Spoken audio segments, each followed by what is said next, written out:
Well, welcome everybody. We're having Dr. Ohta here from Japan, from Nippon Medical University, where he researched the molecular hydrogen. Here we're with the Molecular Hydrogen Foundation, of which I'm the executive director, and we are a science-based nonprofit that's focused on advancing the research, awareness, and education of hydrogen as a therapeutic medical gas. And we have the pioneering researcher here, Dr. Ohta, who was responsible for publishing the 2007 Nature Medicine publication that showed hydrogen has beneficial effects. And since then, the research has grown quite rapidly. So, Dr. Ohta, a pleasure to have you here with us today. Okay, thank you. Yeah, me too. Yeah.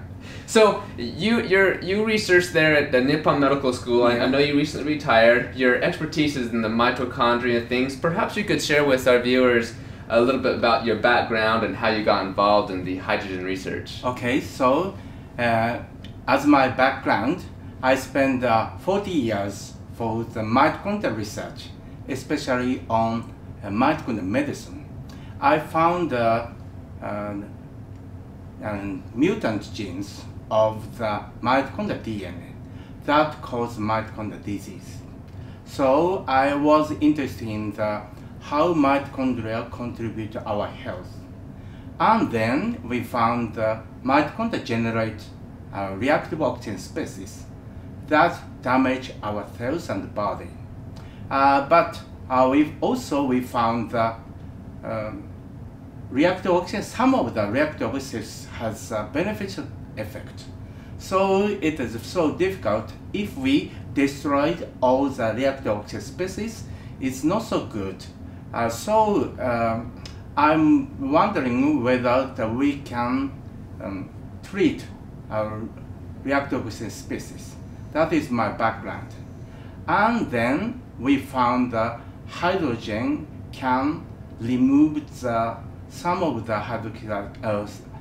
reactive oxygen species such as hydroxyl radicals, and then developed so many hydrogen effects afterwards. Yeah. Okay, so your expertise is in the mitochondria. Yeah. You found that mitochondria produce reactive oxygen species, Yeah. which are very damaging to the body, but some of them are actually good for us, so we don't want to neutralize all of them. And so your hope or your goal was to find some way to neutralize only the bad free radicals, only the bad reactive oxygen species, and then you came across hydrogen. Yeah. And you started to find that, hey, this is a selective antioxidant. Yeah. It only scavenges the bad ones, like the hydroxyl radical. Okay, but the story is not so simple. Okay. Because hydrogen regulate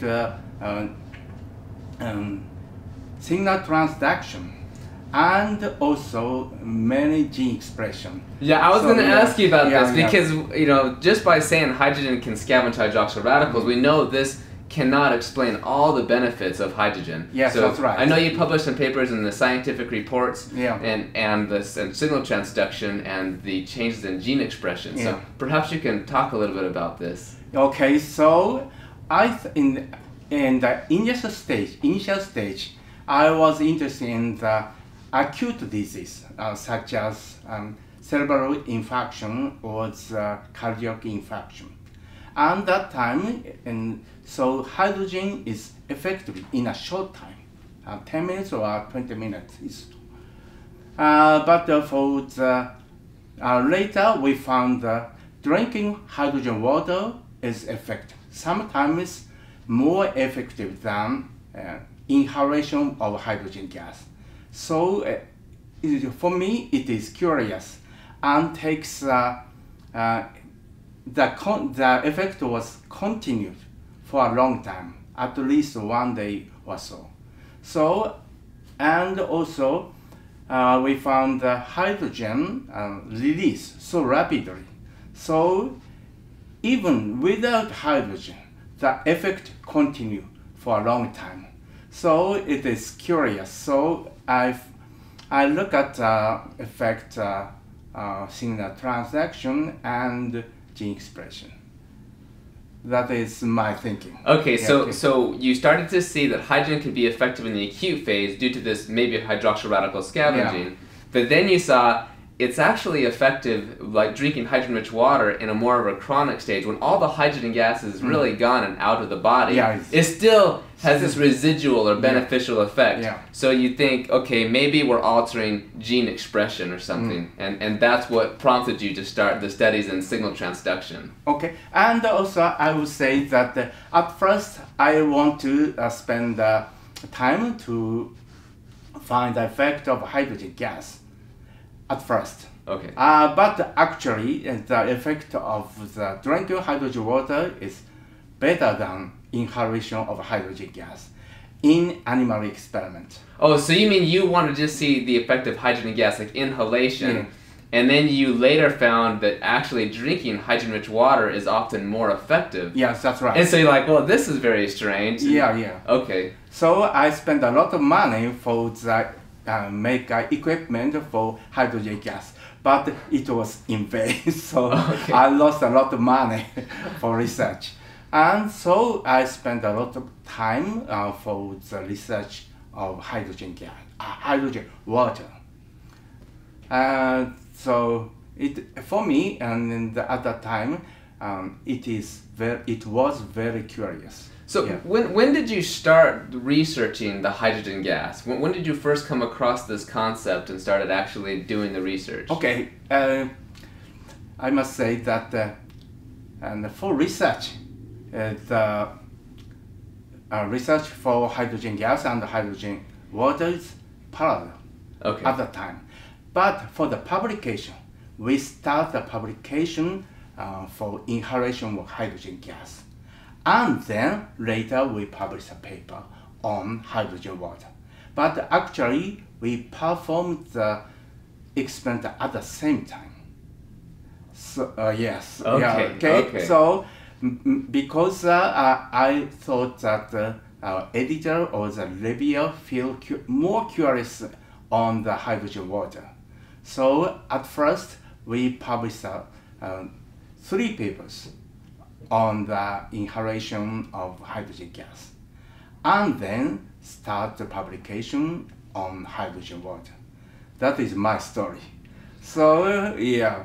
Okay, it's very curious. Let's talk about the hydrogen gas concept, because when you talk to other scientists, people who have background in biochemistry or biology, for example, we understand hydrogen is rather biologically inert, if you will. That's right. You would think it would have no effect. So it's very curious that this hydrogen, because hydrogen, right, it's non-polar, it's neutral, it's not an ion. So why would hydrogen gas have an effect? So my question is, how have you been received by the other scientific community when you've tried to publish your results or try to explain hydrogen has this medical effect? So I think that still it is difficult to explain all of them. But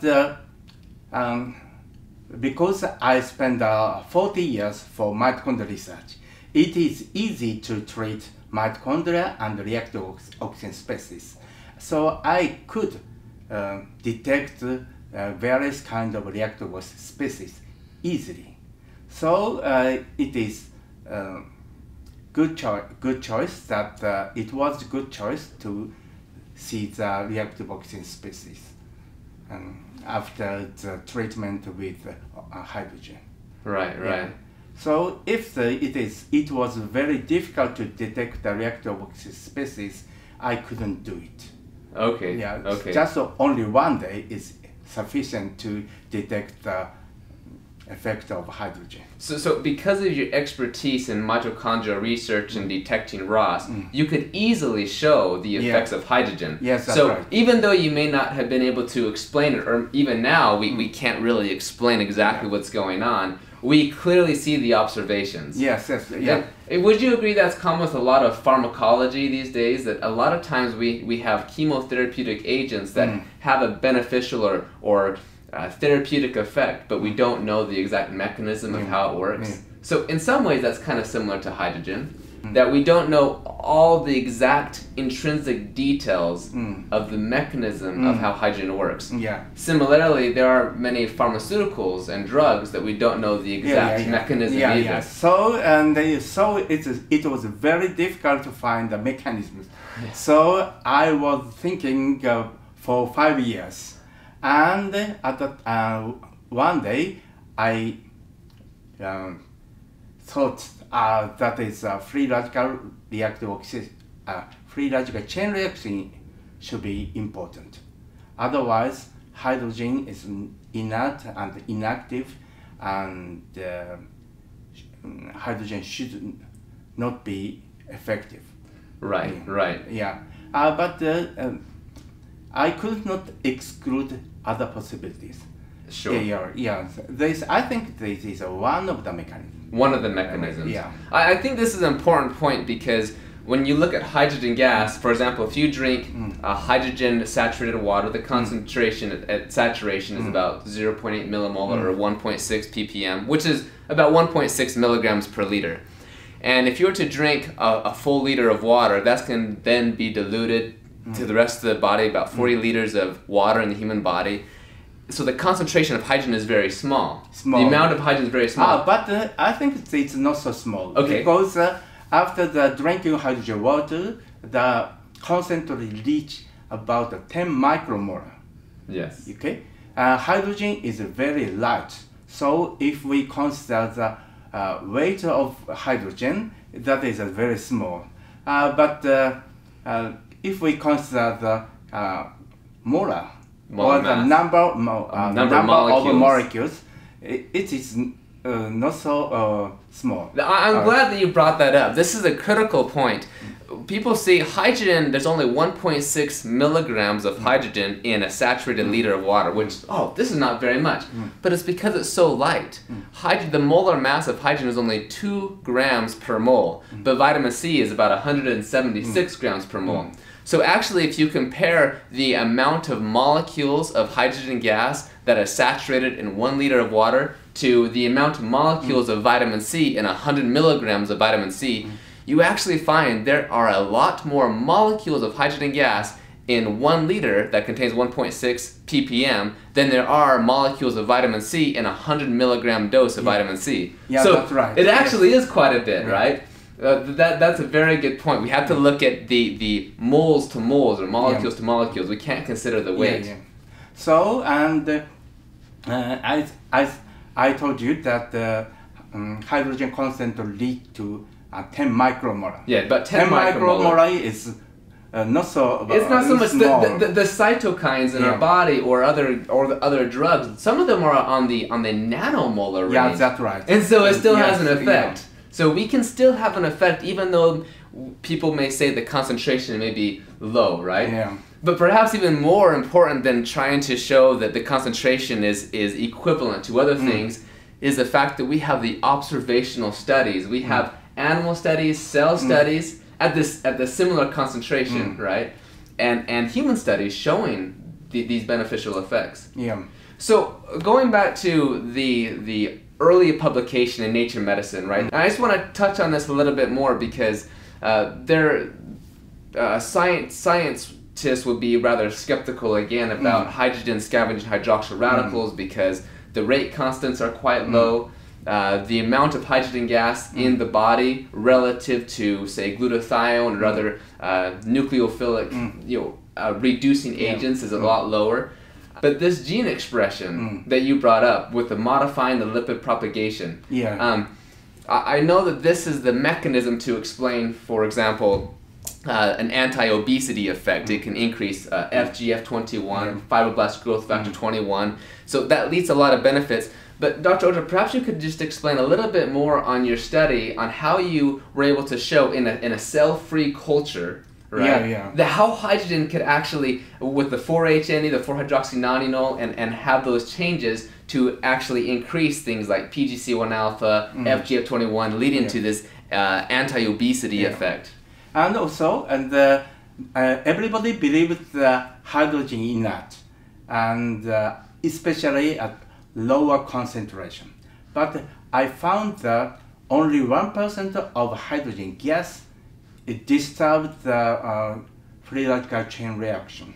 So, which 1% is about is a little bit similar to drinking yes, hydrogen-rich water. Yes, so that's an important comparison. Yeah. Yes. Okay.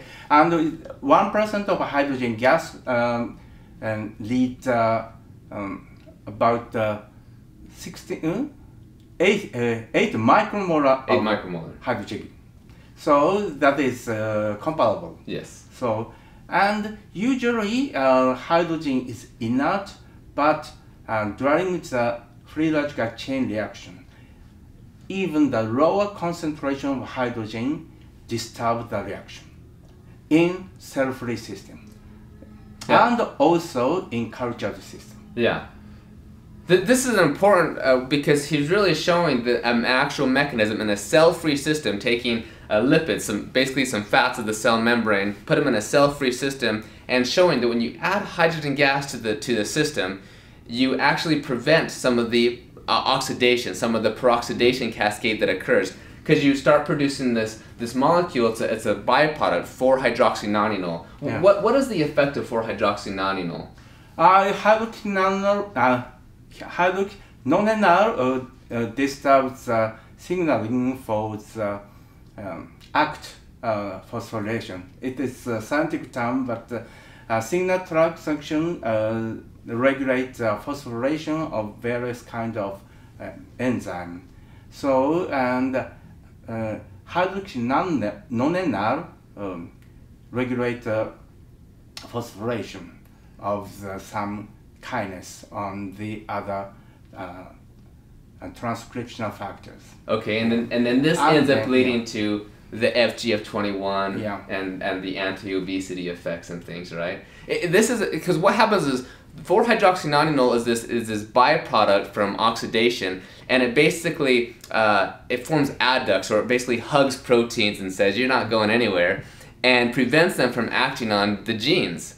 And when you administer hydrogen gas, it prevents the increase of 4-hydroxynonenal, and that in turn leads to the upregulation of these genes, or it kind of rescues their effect, so it can keep those levels high. Yeah. So this leads to another increase in PGC1 alpha. Yeah. What are some of the benefits of having an increase in PGC1 alpha? Oh yeah, PGC1 alpha has a multiple function. So hydrogen increase or decrease of PGC1 alpha. The PGC1 alpha shows a lot of function. So that's why hydrogen has a multiple function. What are some of the functions? For example, a PGC1 alpha regulate energy metabolism and also increase mitochondria. Right, because it's a marker of mitochondrial biogenesis. So in other words, we have more mitochondria. Mitochondria is the powerhouse of the cell. So by having more PGC1 alpha, we're seeing an indicator of more mitochondria, so we have a better power supply to our body. So how does this relate to maybe fatigue or to various diseases or even exercise? Yeah, and so if the hydrogen increase energy metabolism, and that prevents metabolic syndrome. Okay, prevents metabolic syndrome, which is like the obesity, high cholesterol, high fat, hypertension. Yeah. So many diseases. So many different functions. Because really that is one of the, as you sit back as a scientist and you hear that hydrogen is able to help with this disease, this disease, this disease, this disease, we're pretty much about 170 different disease models. Yes, that's right. Where hydrogen has shown to have this effect. Yeah. It's very strange. It's almost a red flag. Something isn't right. But you're saying here, it's really not so complicated, because when you see that hydrogen affects PGC1 alpha. Yes, that's right. And another pathway, the hydrogen downregulation of NFAT, which is one of the transcriptional factor. In this case, downregulation. Okay, for the PGC1 alpha, hydrogen upregulates. So sometimes upregulate and sometimes downregulate. Okay, this is a critical point. I want to get back to this. I want to talk about N-fat just a little bit more. So as a transcription factor like PGC1 alpha, that goes in, that basically a transcription factor goes into the nucleus, it binds to the DNA and causes the DNA to make more proteins and cause these different benefits. What is the effect of N-fat? When N-fat is activated, what are the consequences? And N-fat is contribute the regulation with inflammatory cytokine. Okay, inflammatory diseases, the cytokines that cause the like swelling or pain or diseases. So, and at least I show the two pathways for the inflammation and energy metabolism. Which is one N-fat and the other PGC1 alpha. But hydrogen has more multiple functions. So there must be another mechanism. Yeah. So, okay, so you back to your point where you said sometimes hydrogen can upregulate things and sometimes hydrogen can downregulate things. This is also very, very curious, very strange. It's like hydrogen has a mind of its own. It knows what to do. It upregulates the good stuff, downregulates the bad stuff, but it's too small to have its own brain, right? Oh, yeah, brain, yeah. Do you see other things where hydrogen is able to upregulate other transcription factors or other areas or downregulate other things? And Matsumoto and Noda's group showed the increase of ghrelin, which is kind of a hormone from stomach. Right. This is Dr. Mami Noda. She's also one of our MHF advisors. She was a researcher at Rockefeller University and she's there at Kyushu University, and she found that oral consumption of hydrogen-rich water induced gastric ghrelin secretion. So ghrelin, where does that come from? Come from stomach. From the stomach. So if we drink hydrogen water, hydrogen increase the concentration of the stomach easily. Yeah, the ghrelin secretion. And what are some of the benefits of having an increased amount of ghrelin? Ghrelin leads to brain and protects the neural cells. Okay, so it has neurological benefits as well as I know some anti-inflammatory effects. Actually, so ghrelin is considered the hunger hormone. So many of people these days are familiar with the intermittent fasting or the benefits of fasting or caloric restriction, right? And perhaps some of those benefits of this caloric restriction are mediated by increased gastric ghrelin production. So it's interesting because it seems that hydrogen seems to mimic some of the same effects as fasting, some of the same effects as caloric restriction. You also published a paper in the Journal of Obesity where that's the one with the FGF21, right? Can you explain some of those effects and some of the benefits that you saw in that publication? Okay, so at first hydrogen involved in oxidative stress at first. At first, oxidative stress. So, but and also hydrogen is effective on energy metabolism. Right, but increasing PGC1 alpha, more mitochondria. At that time, we couldn't find the effect of PGC1 alpha at first. Okay. So I found a phenomenon for the energy metabolism because when we applied hydrogen water to DB mice, the mouse cannot regulate the eating. So it's a genetic mutation, right? The mice had a genetic mutation; they cannot regulate how much food they were taking. But after drinking hydrogen water for a long time, the mice become slim. Okay. So, and also we measure the energy metabolism, and that is a phenomenon. It's not mechanism. So I continue to find the mechanism. Okay, so in that publication you found this is the phenomena that you're seeing increases in FGF21. You see increase in energy expenditure. That same article they showed that drinking hydrogen-rich water had a similar effect to, was it a 15 or 20% caloric restriction? Yeah, in the animals, right? Yeah. And since I give a presentation and I show the animals that are in the two mice that are in the on the slide. and I say, these two mice, they grew up together, they did everything together, but one drank hydrogen water and one did not. And the effects are very clear. It's very surprising.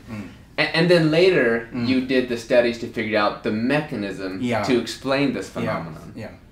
So it's important to find the mechanism, because nobody believes the effect without mechanisms. Right. We need that in vitro data. We need to understand, hydrogen as what is the target, where is it working at, and that's critical as well, because when we want to look at dosing protocols and different diseases and for who hydrogen will be or perhaps will not be effective, we need to understand those in vitro mechanisms. But these are animal studies that we talked about here.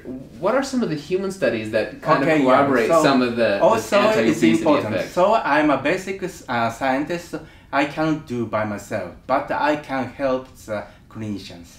And also we applying to hydrogen gas for patients with cerebral infarction. Recently we published a paper on cerebral infarction, and that is a randomized clinical studies. And that was a recent publication, just a couple months ago. Yes, 1 month. Just 1 month ago.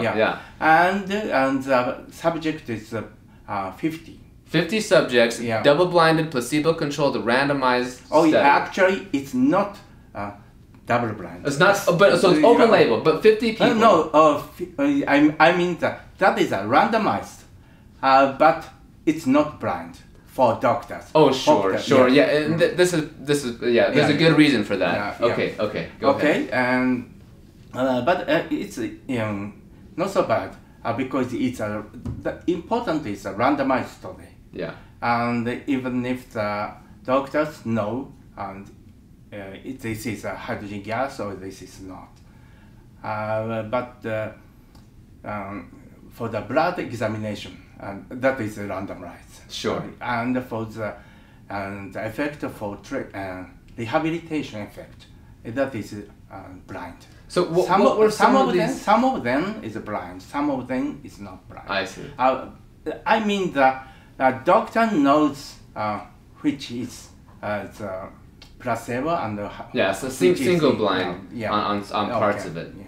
So I would say it's blind but not complete blind. Right. Okay. So and it's not placebo but the approved medicine. Okay. Explain this. So hydrogen. Explain. This is very groundbreaking. Go ahead. So and that is experiment that is studied, and for the half of them, that is 25 patients, inhaled hydrogen gas, and doctors applied the approved medical drug for 25 patients. So that is a comparison of the hydrogen gas and approved medical drugs. Do you get that? So you have an approved medical drug that's being compared head to head with inhalation of hydrogen gas, 2%? Yes, 3%. 3%. Okay, 3% hydrogen. And remember, hydrogen is not flammable when it's below a 4.6% concentration. So we're not running the risk of blowing up the Japanese hospital or something. Okay. So, and the result of the hydrogen gas is much better than that one of the approved medical drug. And as judged by clinical phenotype, symptom, and the effect for rehabilitation, all of them.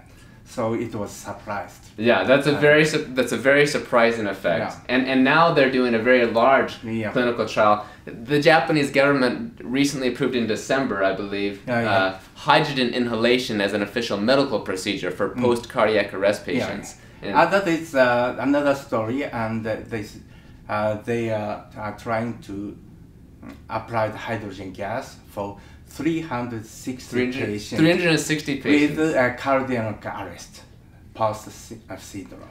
Because normally they do a hypothermia, right? So can you explain why they would do a hypothermia, or when the effects of this hydrogen gas, what the idea is? Because we performed several animal experiments, and we found the hydrogen gas protect the brain. Right. And usually after the cardiac arrest.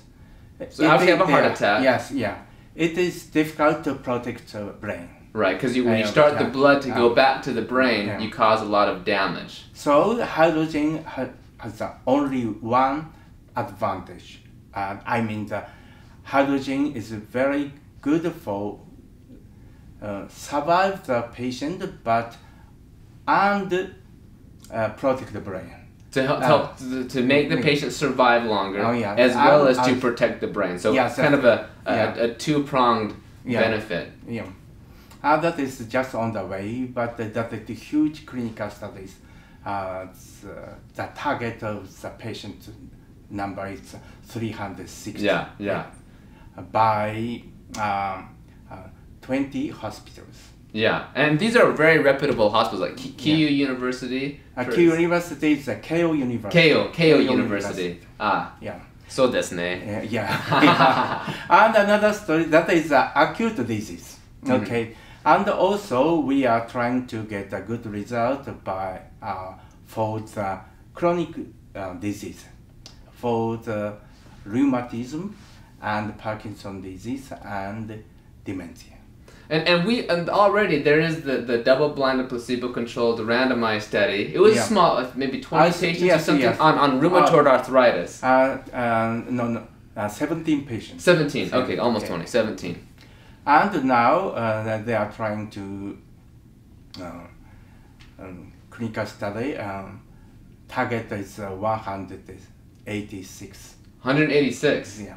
That would be great. This study, you can go back and read it. 2012, 2013, 2014, around that time period. There's a couple of publications in the same area with rheumatoid arthritis, but it was very powerful. In fact, some of the subjects who are drinking hydrogen-rich water went under remission of the disease. They really helped decrease the inflammation and the C-reactive protein and another number of other biomarkers of the disease. Yeah, and the potential of hydrogen water is to improve the teeth gum. How to say gum? The gum. Gum. Like the gingivitis okay.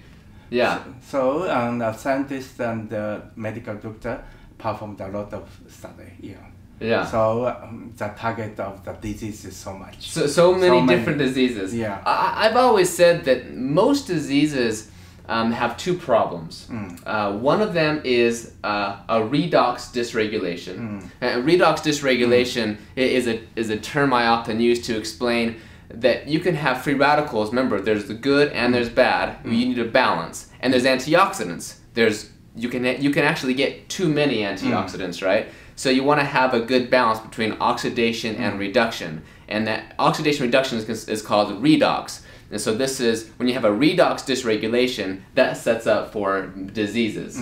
So there's a redox dysregulation as well as a dysregulation of inflammation. Because we also need basal levels of inflammation. And if we have too much, then we have all these diseases. If we don't have enough, then we're going to get sick easy. We're not going to heal. We actually don't improve better when we exercise. So we need some basal inflammation, but if we have a dysregulation, then we can get all these diseases. So we have two main root causes, a dysregulation in the redox and inflammation. And would you agree, hydrogen? Yes, I completely agree with you. Hydrogen appears to help both of these things. Yeah. It's kind of this, it's very curious when you look at hydrogen from the billions of years ago. Right. And I see what you think about this idea. I've been thinking for the past few years. I presented at a conference in Beijing about the why of hydrogen having an effect, because we don't really know the mechanisms. We don't know all the primary targets of hydrogen. So we don't know what exactly is going on. We do see that it's working, but we don't know exactly what. But then I thought to myself, is there a potential explanation of why. Why would hydrogen have a beneficial effect? And it goes back to the mitochondria, which is your expertise, right? So maybe we can talk about this a little bit, of, the hydrogenases, the hydrogysomes, and maybe some of that relationship way back from the beginning with the eukaryotes and the prokaryotes. That is only still imagination. Yes, it's still imagination. And still theory. Ancestor of mitochondria use hydrogen as an energy source. As an energy source. So they would actually take hydrogen, extract the electrons, and use that for their food. Yes. Okay. I'm sorry. Provide hydrogen. Okay. Okay. So we have two things. We have energy that metabolize hydrogen, and energy that produce hydrogen. Such kind of metal bacteria that produce metal for getting energy. By using hydrogen and CO2. CO2 can be dissolved in a higher concentration, but it is difficult to catch hydrogen. But one of the small bacteria produce hydrogen, and then archaea catch the bacteria that produce hydrogen, and that the bacteria become mitochondria. That is my maybe a theory. It's endosymbiotic type theory, right? Where we have hydrogen is being produced, and as the end product gets produced, we start to slow down metabolism, and so we have this other bacteria that comes along, or the archaea, right?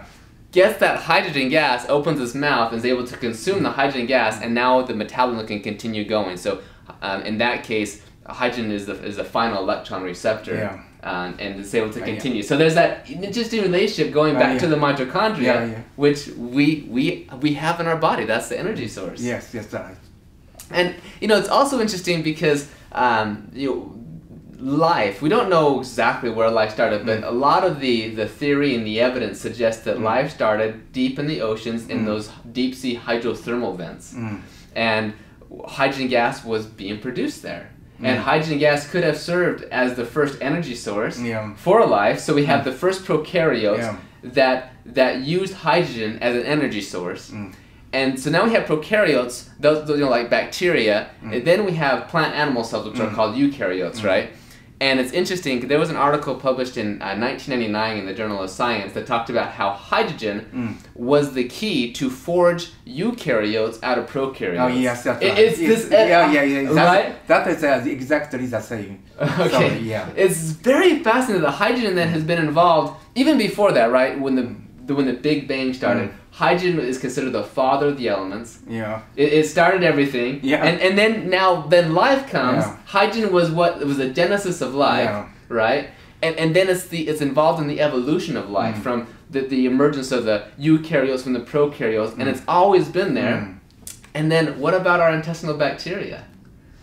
Intestinal bacteria. Intestinal bacteria with hydrogen. Yes. And mammalian cells cannot produce hydrogen. Cannot use hydrogen as an energy source. But intestinal bacteria produce hydrogen.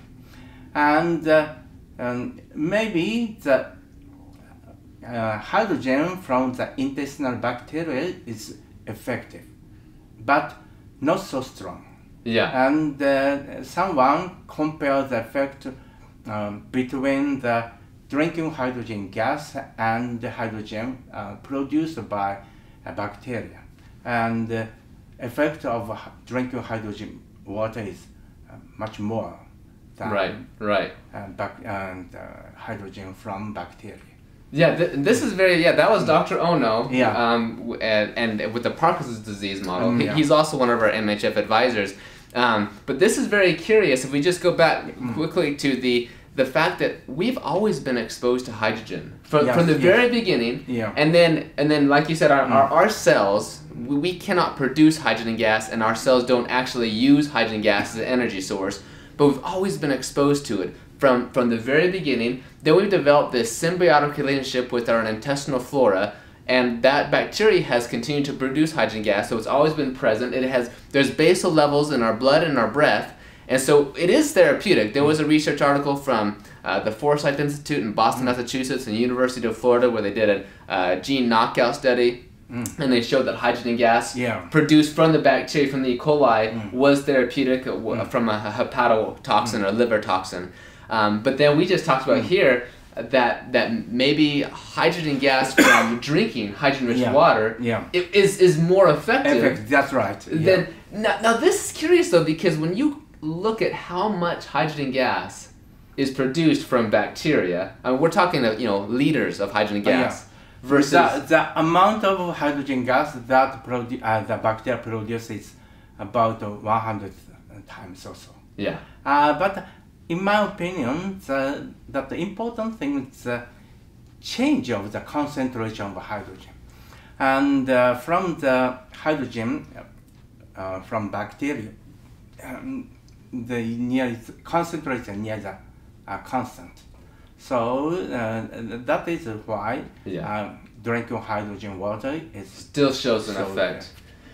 This is critical, and this is common in a lot of signal modulating or cell signal modulators, is the fact that if there's a continuous base of levels, then we have habituation or attenuation of that signal. So there's always this hydrogen gas in the body at constant exposure all the time. The level is pretty much all the same. So our body kind of gets used to that, our cells do.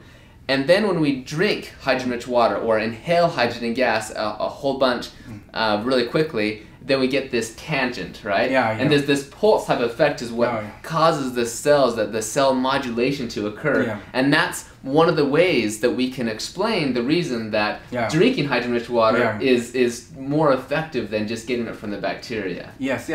And so I told you in the initial stage, and hydrogen water is much more effective than inhalation of hydrogen gas. And for the chronic studies, I use a box for inhalation of hydrogen gas. And mice live in a box with hydrogen gas. Okay, so you have the box connected to hydrogen gas, and about 2 to 4%? 2% of hydrogen gas. Okay. So the mice continuously inhale hydrogen gas at the same concentration of hydrogen gas. 24/7? Yeah, all the time? All the time. For example, 1 month or... Right. But every day, it was just always there, constantly exposed. Yeah. In that time, the effect disappeared. It disappeared? Yeah. So I changed experiment to drinking hydrogen water. So we can compare the effect of hydrogen water and hydrogen gas at the same time, at the initial stage. Right. So I think that we must change the thinking. Our paradigm. Now, is this the study actually that you also published in, I think, 2008 with the polyoprotein E knockout mice? Yeah. And so they had this gene mutation that developed atherosclerosis very quickly. And when the mice drank hydrogen-rich water, it prevented the development of atherosclerosis. Is this right? Yes, that's right. Yeah. So but when you found with the inhalation, the constant continuous exposure, maybe you saw some marginal effect at the beginning in the initial stage, and then it kind of disappeared. Yeah. But by the drinking hydrogen-rich water, you saw throughout the study. Which would make sense, I guess, because when you drink hydrogen water, even though it's every day, right? Constantly drinking every day, but it's still intermittent exposure because you drink it, once or a few times a day. Let's talk about the pharmacokinetics of hydrogen then. When we drink hydrogen-rich water, about 500 milliliters, how long until it actually gets into our blood and things? And it takes a very short time, and without the 10 to 20 minutes, we consume the hydrogen after drinking. Okay, so after about 10 or 20 minutes or so, we drink the hydrogen, we start to see, we already see levels, the peak level in the blood, as well as in the breath. And for at 20 or 30 minutes or so. Yeah. And then how long does the hydrogen stay in the body before it's pretty much you expel it out? About 1 hour. About 1 hour. So you can see the line, it peaks around it depends on how much the dose you ingest, but it can peak anywhere between 5 to 20 minutes or so. It'll have the peak, and then it's going to go back to baseline in about an hour. Yeah. And this would also help support the idea that it has more to do with modulating signal transduction than it does as an scavenging free radical or something, right? But this is interesting because hydrogen gas modulating signal transduction. Hydrogen is a gas, though. I mean, it's not a transcription factor. It's not a drug that does these things. If we compare this to other gases, such as nitric oxide, right? This would be a fun little thing, because nitric oxide is also a gas. When it was first thought that this thing was called endothelial releasing factor or relaxing factor, and it was suggested it was a gas that was doing this, and the people were laughed at, right? Yeah. They thought, no, gases can't do this. Yeah. And then later they found it was nitric oxide. It is a gas, and it is having this effect. What are some of your thoughts on hydrogen being a signal modulator as a gas compared to other signal modulators? Oh yeah, so and other gas is rather active, not so stable. Like nitric oxide is a free radical, right? Very short half-life. Yeah. So and hydrogen is essentially inert. Essentially. So it's not easily react with other components. Right. Yeah. So I think the hydrogen can disturb the free radical chain reaction. Yeah. That is my idea. And also the modulation of free radical chain reaction produce lipid mediators. Yeah, the lipid mediators, which alter calcium signaling. Yes, that's right. One of them. Right. And it's interesting, as you said, because hydrogen, because it's just neutral, it's non-polar like this, versus nitric oxide, it is polar, it's a free radical, very short half-life. And other gases like hydrogen sulfide are very non-polar, and it as a signal modulator. And then there's carbon monoxide, also a signal modulator, very, very polar as well. But hydrogen gas is neutral and non-polar, so it is very strange. So I guess technically speaking, according to the definitions of gaseous signal modulators, hydrogen cannot be considered a signal modulator.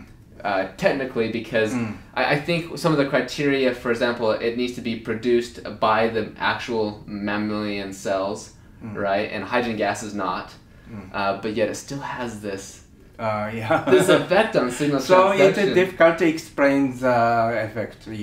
Yeah. So going back to energy metabolism, increasing PGC1 alpha, mitochondrial biogenesis. And the fact that, I'm going to tie this into exercise and performance and things, is what I want to do, but to kind of set the stage a little bit, when we look at exercise, we produce more free radicals. We're breathing more, so by default we'll produce more free radicals.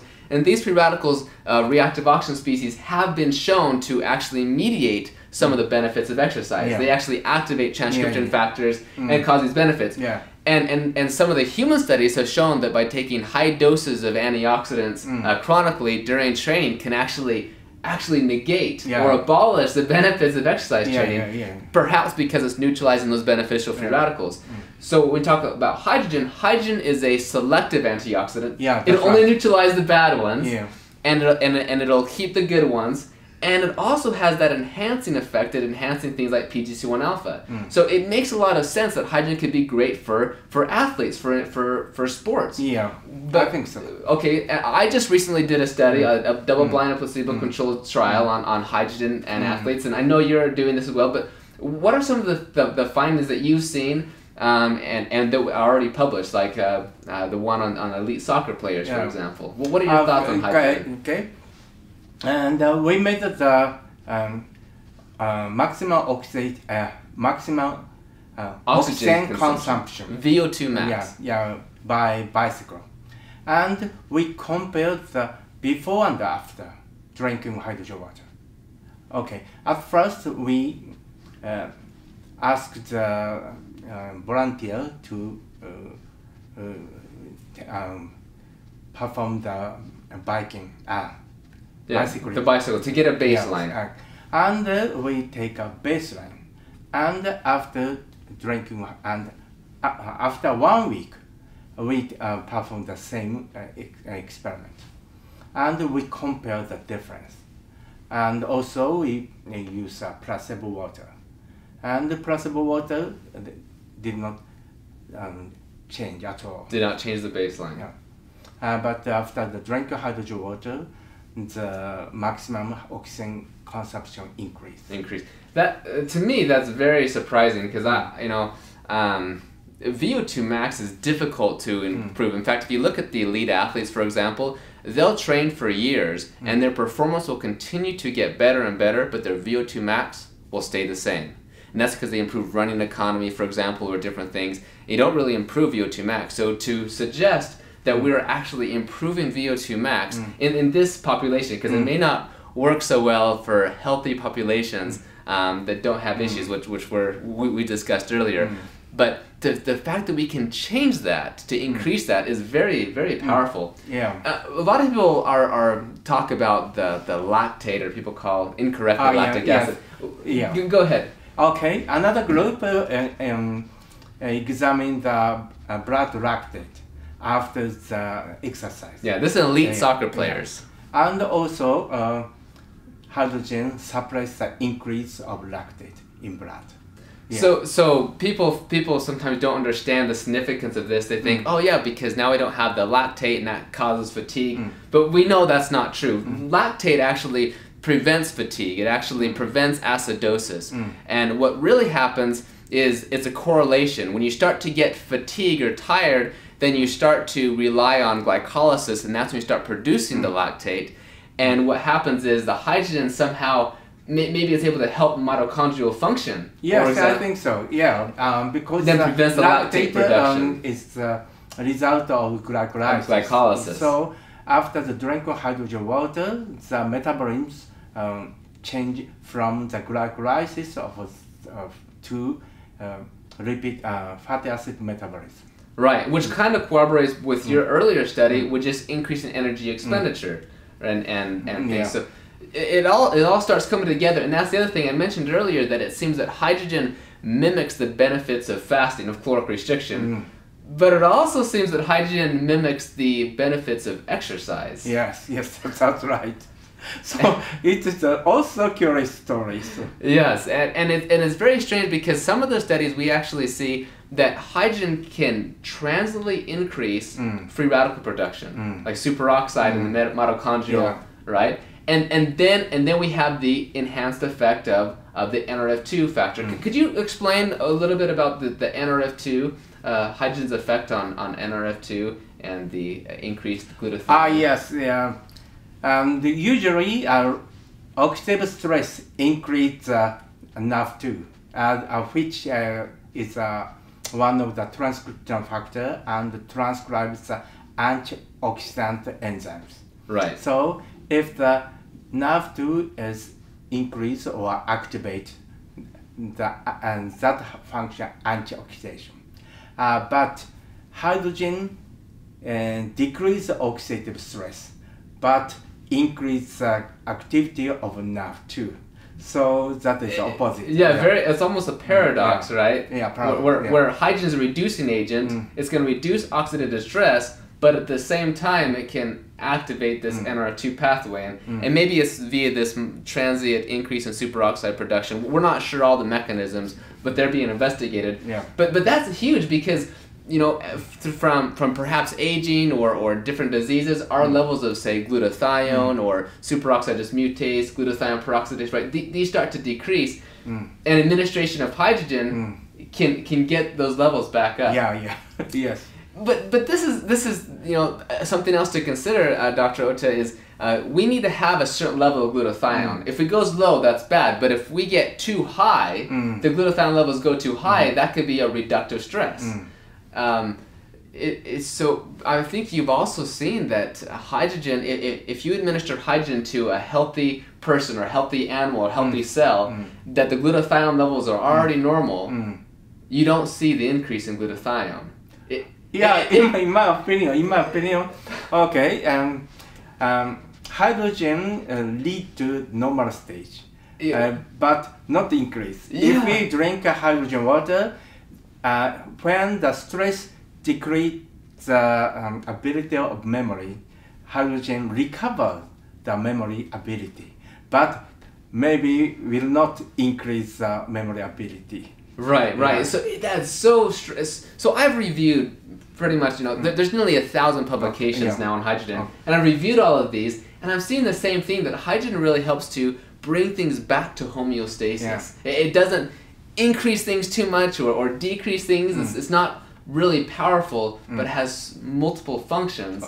Bring back to homeostasis. And also, we apply the hydrogen water to DB mouse, and the DB mouse PGC1 alpha increase, but for the normal mice, PGC1 alpha did not decrease. So no decrease and not increase. So there's no change. So normal. For the normal one, is no effect by hydrogen water. And this probably helps to explain why, like myself, I exercise every day. I lift weights. I train. I run marathons. I do these different things, and when I take hydrogen, I don't notice anything. Oh yeah, you are healthy. and I think a lot of people give this feedback, but this is kind of anecdotal.